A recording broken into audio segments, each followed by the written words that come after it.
It's been a very, very difficult week in America. We all know that. It's been a mixture of unspeakable sadness and grief and anger and even fear. It's as if a dark shadow was cast over our country, and certainly here, even on Capitol Hill. The leaders of the nation have been shaken, as have university students and college students and young people all across the country. It's as if the ground was shifted beneath us. We all felt it deep, deep inside. And in spite of that, we remember that our dear friend Charlie would never want us to be overcome by despair. He would want exactly the opposite. You know, Charlie Kirk recruited and trained and educated a generation of happy warriors. And we do well to be reminded that the best way to honor his memory and to honor his unmatched legacy is to live as Charlie did. I launched my campaign for Congress at just 23 years old during the 2022 midterm elections. Most people in this town, pretty much all of the people in this town of Washington, did not take me seriously. Charlie Kirk, however, did. Charlie and his political PAC, Turning Point Action, immediately embraced me with open arms and endorsed my campaign. Charlie, personally, and his team would check in with me throughout the campaign. They asked how they could help. And when Washington super PACs poured money into the coffers of my opponents' campaigns, Charlie and Turning Point gave more to me to help me across the finish line. Charlie and his team flew me out to Arizona to introduce me to some of the biggest donors in Republican politics so I could fuel my race. Charlie welcomed me on stage to speak at the Student Action Summit in Florida to raise national awareness for my candidacy and to speak directly to young voters. And when most played it safe and stuck to the business as usual approach of the establishment Republican Party that no longer exists, Charlie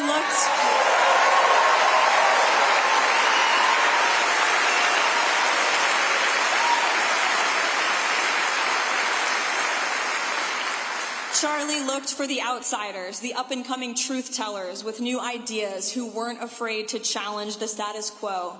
Just like President Trump, whom he loved so much. And I speak on behalf of the president when I say, President Trump loved you, Charlie, so much too. Charlie lived by the principle that no matter how horrible another person's speech may be, their ideas must be defeated by better ideas, not by resorting to violence.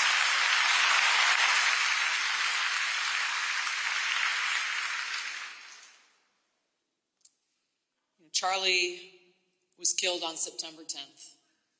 On September 11th, we observed the 24th anniversary of the Islamist terrorist attack on our country 24 years ago. Now, these events have something in common. They were both carried out by those who hold on to ideologies that cannot stand up to scrutiny and challenge, so they feel that their only recourse is to commit an act of violence to silence those who oppose them, and to intimidate and terrorize others into silence. This is the definition of terrorism. We cannot allow ourselves to be terrorized into silence. We need to live Charlie Kirk's example, the example that he set, that are captured by the words of Reverend Martin Luther King. Darkness cannot drive out darkness, only light can do that. Hate cannot drive out hate. Only love can do that. This was more than a quote from an icon in our past to Charlie. He lived this every day, and he inspired countless people around the world to do the same. I first met Charlie on August 5th, 2018 at Turning Point USA's Young Women Leadership Summit. I just left the Air Force and was working as a counter-trafficking activist, planning on attending medical school. At the time, Turning Point was a small organization with maybe a few hundred people at every conference. I vividly remember seeing Charlie walk through the crowd, young, wearing sneakers, of course, with his suits, yet radiating a larger-than-life aura. And when he passed by, I remember hearing people say, "That's Charlie Kirk." Even then, you could feel his energy, his vision, and his ability to inspire. That conference was my own turning point for me. And what I didn't know at the time is that Charlie and Turning Point USA was scouting me to become their National Hispanic Outreach Director. Charlie had this extraordinary gift of being able to recognize things in people before they realized it for themselves. In 2018, when young conservatives and Republicans were not being engaged by the GOP, Turning Point was ahead of the curve, and that was because of Charlie's vision and leadership. Not long after that summit, I received an unexpected phone call from Fox News inviting me on air. I'd never done television, and I had no idea how they got my contact, and after pressing the producer, I later found out that Charlie had pitched me to the network in an effort to advocate for me sharing my immigration perspective. That was always Charlie, thinking about how to lift up other voices, amplify new perspectives, and strengthen the movement. I met Charlie for the first time in July of 2001. I went on his podcast, and I think we approached each other with a lot of trepidation at that time, but by the end of the podcast, we were soulmates, we were spiritual brothers, and we were friends. And over the next couple of years, our friendship blossomed. He ended up being the primary architect of my unification with President Trump. We can all think of something extraordinary he did. His love of family, his love of God, his love of freedom of speech, his reverence for this country, his belief that we are an exemplary nation. We are unique in history. We're the only nation with this kind of constitution. In Europe, they don't have free speech anymore. We have it here, and we are the beacon for humanity for the rest of the world. And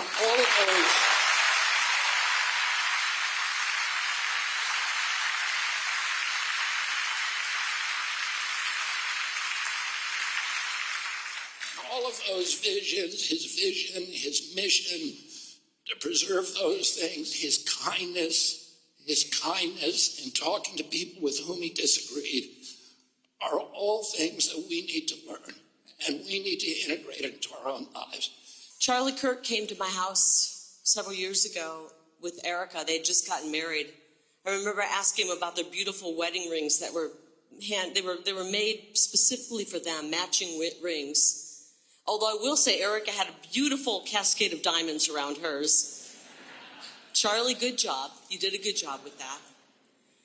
And they hadn't had children yet, and my children joined us at the table, and it happened to be the day I invited them to dinner. It happened to be, by the grace of God, the day that President Trump gave me my first endorsement from President Donald J. Trump, which is pretty special.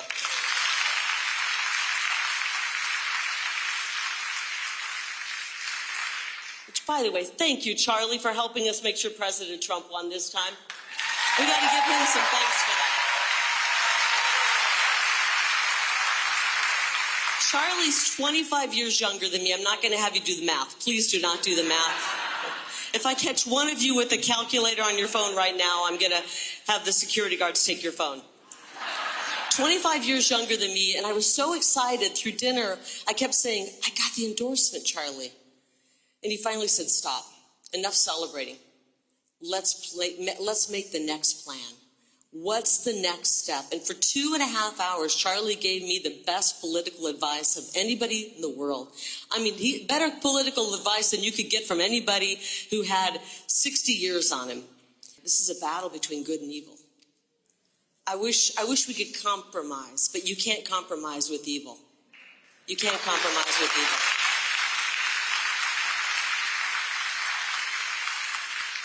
Charlie didn't go to college. My daughter didn't go to college, and said she went and worked for Charlie Kirk. And she quit about a year ago, and Charlie said, I heard Ruby quit. And I said, well, she's taking your advice. She wants to get married and start a family. And he said, well, that's a pretty good reason to quit. So I miss Charlie already. I know all of you do. I know that you're comforting your children. You might be comforting one another. But I just ask us all to step up and be strong. Charlie had a shirt when he was taken from us. Do you remember what that said? Freedom. We can't have freedom without faith. And I believe that Charlie will live an even bigger life after Wednesday than he would have before Wednesday. And I hate to say that because I miss him. But God is using him in such powerful ways. Charlie is not dead. He's got everlasting life. He's got everlasting life.